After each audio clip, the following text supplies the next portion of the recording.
A U.S.-based medical ship is expected to provide health care for hundreds of Jamaicans in the coming days.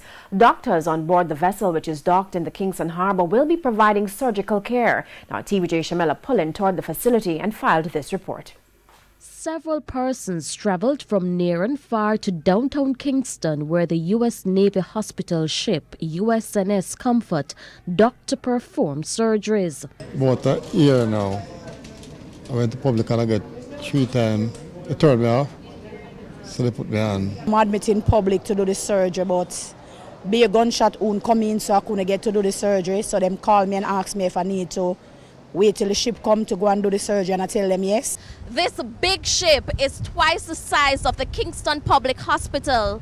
Inside there are 1,000 beds, and among the surgical procedures that are being done include hernia and cataract. Between 80 and 100 persons are currently on the surgery list, with 15 to 20 surgeries to be done each day.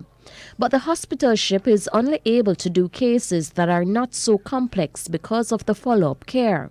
We have about 1,000 healthcare providers and mariners, both civilian, military, and NGO, non-government organization, volunteer-type people that come out with us. Gallbladder removals, plastic surgery if there's an impact on function of the person, some orthopedic surgery. Health Minister Dr. Christopher Tufton says this will bring significant benefits. Thousands of Jamaicans are going to benefit, and this is a good thing. It speaks to the partnership which is required in public health. I've always said public health requires partnerships, and we get nearly 200 missions a year from various groups, some very small, some very big. This one probably is the ultimate in that it's a floating hospital. It's the 3rd time the mission is now being done in Jamaica. Shamela Pullen, TVJ News.